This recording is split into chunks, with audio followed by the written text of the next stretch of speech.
இந்திய அணியில் அந்த காலத்தில் ஓப்பனிங் பேட்ஸ்மேன் கவாஸ்கர், சேட்டன் சவுகான் இருவரும் இறங்குவார்கள்.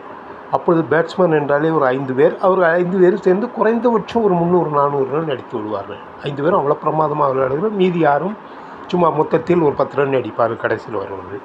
அதிலும் குறிப்பாக கவாஸ்கர் அவர்களும் சேட்டன் சவுகான் அவர்களும் அப்படி அடித்து நின்று 2 நாள் 3 நாளில் நின்று விடுவார்கள்.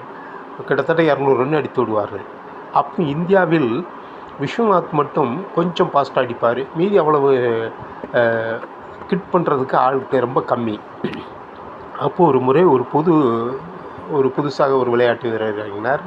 இது கிட்டத்தட்ட 1980 ஒட்டி கொஞ்சம் முன்பின் இருக்கலாம். சேப்பாக்கம் மைதானத்தில் அந்த மேட்ச் நடந்தது. அப்போது அந்த வீரர், இந்திய வீரர், இந்த யாரும் ஃபாஸ்ட்டாக அதாவது கிட் பண்ணக்கூடிய ஆள் இல்லாத நேரத்தில் அவர் இறங்கினார். பயங்கர கிட்டர்னால் அப்படி கிட்டர் இல்லை, அப்படி உலகத்தில் அவர் தான் பெரிய கிட்டர், இவர் தான் பெரிய கிட்டர்னு சொல்லுவோம் இல்லையா. இவர் என்ன பண்ணார், இறங்கி ஒரு பந்தை அடித்தார். அடித்த அடியில் மைதானத்தை விட்டு வெளியே போய்விட்டது. பந்தல்ல ஸ்டம்பு, எதிர்பக்கம் இருந்த ஸ்டம்பு மேலே பந்து பட்டு அந்த ஸ்டம்பு தெரிச்சு ஓடி மைதானத்துக்கு அந்த பவுண்ட்ரி கோட்டெல்லாம் தாண்டி போயிட்டு அம்பையர் அதிர்ச்சி அடைஞ்சிட்டார். என்னடா அந்த மாதிரி ஒரு கிட்டிங் இது வரைக்கும் யாரும் பார்த்ததே இல்லை, உலகத்தில் எந்த வீரரும் அடித்ததே இல்லை.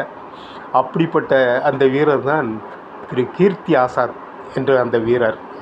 பின்னாடி அவர் எம்பியாக கூட இருந்தார்னு நினைக்கிறேன், மெம்பர் ஆஃப் பார்லிமெண்ட்டோ ஏதோ ஒன்று இருந்தார். அவர் அந்த அப்போ தான் இந்தியாவில் கிட் பண்ணுறதுக்கு பயங்கரமான ஆள் இருக்காங்க. பந்தை மட்டும் பவுண்ட்ரி கோட்டுக்கு தள்ள மாட்டாங்க, ஸ்டம்பையும் பவுண்ட்ரி கோட்டுக்கு அனுப்பிடுவாங்க. அப்படிப்பட்ட வீரர்களும் இந்தியாவில் இருந்தவர்கள் என்று உலகத்தால் பாராட்டப்பட்ட அந்த வீரர் தான் கீர்த்தி ஆசாத். நன்றி, வணக்கம்.